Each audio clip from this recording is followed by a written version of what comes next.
Yo yo yo! Salut les turfeuses, salut les turfeurs, bienvenue pour un nouveau pronostic de Benoît Requin. Merci pour vos likes, pour vos commentaires. N'hésitez pas à vous abonner pour recevoir tous mes pronostics tous les jours. Et pour accéder à tous mes tickets pour la course du Quintet, vous avez deux moyens. Par mon site internet Benoît Requin ou par le bouton rejoindre. Ok, place au pronostic du Quintet du vendredi 14 mai. Direction Paris-Vincennes pour le prix Léo. 3 attelés, 2100 mètres, 12 partants, réunion 1, course 4 et c'est départ autostart.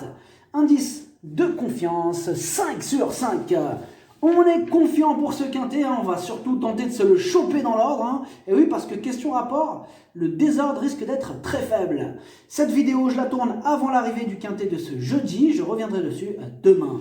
Pour les membres de mon site internet Benoît Requin et les membres YoYo Total VIP, ce mois de mai, il monte à 2883 € de gain et au total, depuis le mois d'octobre, on a atteint la somme de 112 479 € de gain. Vous avez deux moyens pour récupérer mes tickets pour la course du Quintet, par mon site internet Benoît Requin ou par le niveau YoYo Total VIP en passant par le bouton rejoindre. Ok, c'est parti, on commence le pronostic et on commence avec le numéro 1, Chronos d'Ameline. Il enchaîne les échecs, plusieurs chevaux lui barrent la route. Il faudrait vraiment la défaillance de plusieurs chevaux en vue pour qu'il puisse intégrer la combinaison gagnante. On écoute Stéphane Michel. Chronos d'Ameline semble bien.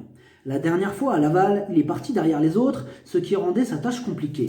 Cela s'est joué sur un sprint.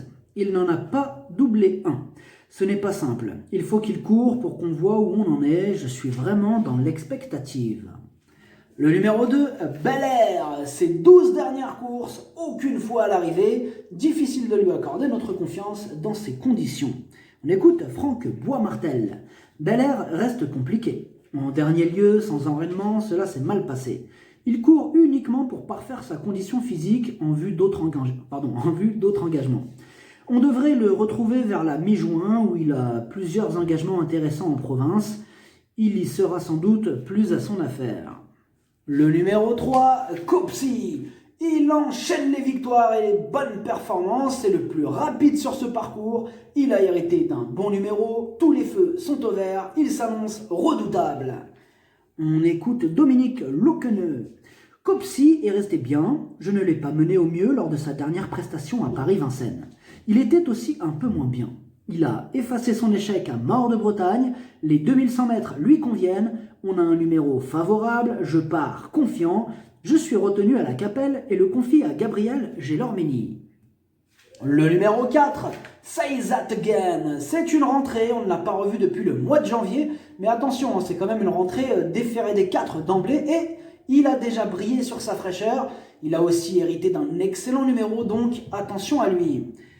On écoute Sydney Van Den Branden. Oula, il est en forme le petit là. Alors on écoute Sydney Van Den Branden. Say That Again est parti à la mer après ses belles prestations de début d'année. Il est revenu il y a un petit mois. Il paraît bien, sans être affûté.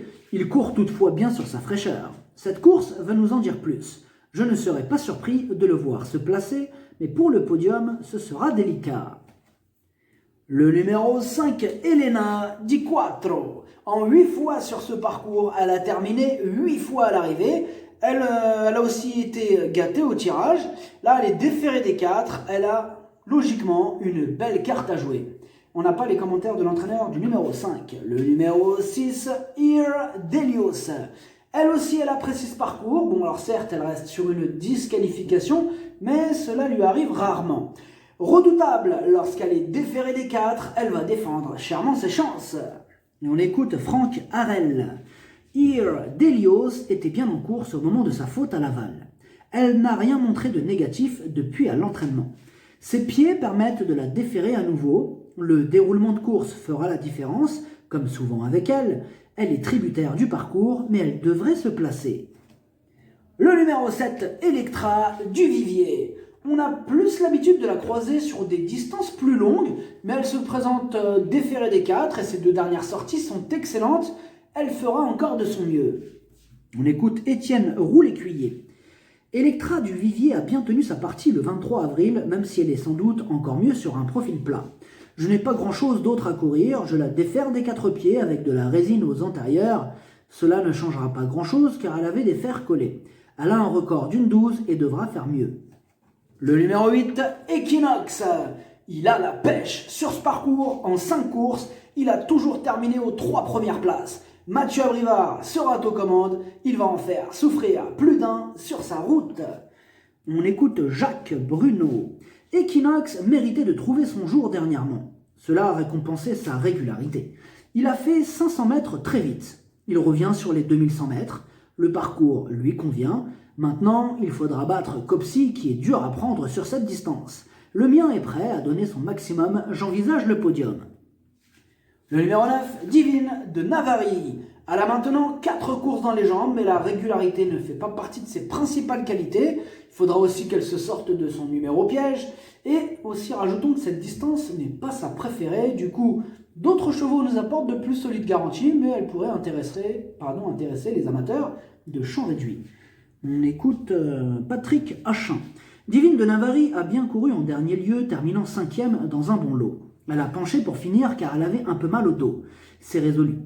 Ce n'est pas une jument de 2100 mètres, mais je n'ai pas le choix des engagements. On tente le coup. Si elle finissait 4e ou 5e, cela me satisferait. Le numéro 10, Olé Rolls. Du pour et du contre. D'un côté, il reste sur 4 échecs consécutifs et ça refroidit un peu, mais de l'autre, il a déjà réussi à se mettre en valeur sur ce même parcours.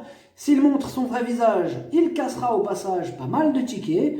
Avec lui, du coup, tout est possible. Difficile à écarter, difficile à recommander. Ce sera une question de parcours. Moi, je l'ai gardé en fin de combinaison.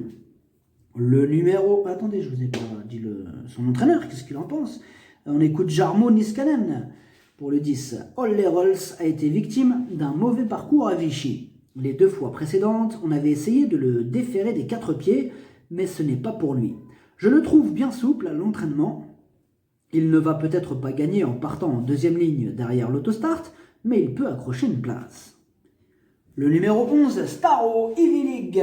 Il n'a joué aucun rôle le jour de sa rentrée. De plus, sa marge se réduit à ce niveau. Sur ce parcours, en 2 essais, il a essuyé 2 échecs. Il y a d'autres chevaux qui passeront en priorité. On écoute Ronnie Creeper. Staro Ivilig effectue une rentrée en dernier lieu. Il n'a pas vraiment eu de chance durant le parcours. Ce parcours lui a été profitable. On va le courir caché afin qu'il monte en condition pour un prochain engagement dans une dizaine de jours sur l'hippodrome de Strasbourg. Le numéro 12, Jakozaz. Ce cheval entraîné par Jean-Michel Bazir est à déconseiller au cardiaque. Il a le défaut de partir au grand galop assez souvent. Bon, en revanche, il a remporté sa dernière course et il a aussi déjà vaincu sur ce même parcours. Mais avec lui, tout sera une question de sagesse, quitte ou double. On écoute Jean-Michel Bazir. Jakozaz était muni d'un enraînement à la Capelle. Il s'est montré appliqué et a bien gagné. Il a parfaitement encaissé ses efforts. Partir derrière l'autostart lui convient bien. L'opposition est plus forte ici, mais il est capable de rivaliser à ce niveau de la compétition. J'ai confiance en lui. Le pronostic, ça donne 3, 8, 5, 12, 7, 6, 4, 10. Cheval de complément le 9. Si jamais un autre nom partant, et ça peut arriver, l'As. Merci d'avoir suivi cette vidéo. N'hésitez pas à vous abonner pour recevoir tous mes pronostics tous les jours et pour accéder à tous mes tickets pour la course du Quintet. Vous pouvez passer par mon site internet Benoît Roquin ou par le bouton rejoindre sur le niveau Yo-Yo Total VIP. À jouer avec modération. Bonne chance. Chopez-le moi. Ciao.